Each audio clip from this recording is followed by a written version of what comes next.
آج کے بچوں کے پاس دین کیوں نہیں؟ کیونکہ ان کی ماؤں کے پاس دین نہیں۔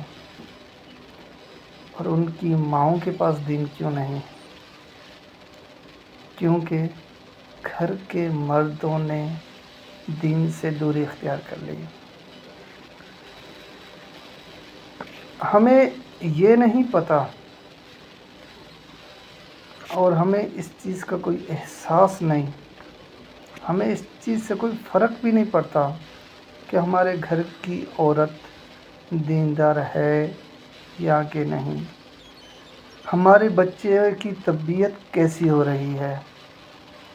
تربیت صرف اچھے گریڈز یا اچھی ڈگری لانے کا نام نہیں۔ میرا بچہ سال کا ہونے والا ہے، 10 سال کا ہونے کے باوجود کیا 5 وقت کی نماز پڑھتا ہے کہ نہیں؟ کیا قرآن پاک کی تعلیم حاصل کرتا ہے کہ نہیں؟ ہمیں اس چیز کا کوئی فکر نہیں۔ ہم نے اپنی اولاد کی طرف توجہ دینا ہی چھوڑ دیا۔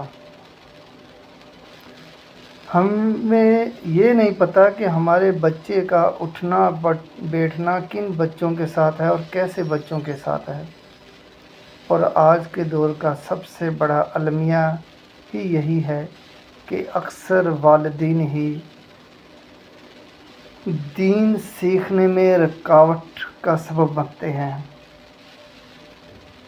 خدا را اپنے اوپر اور اپنے بچوں پر توجہ دیجیے۔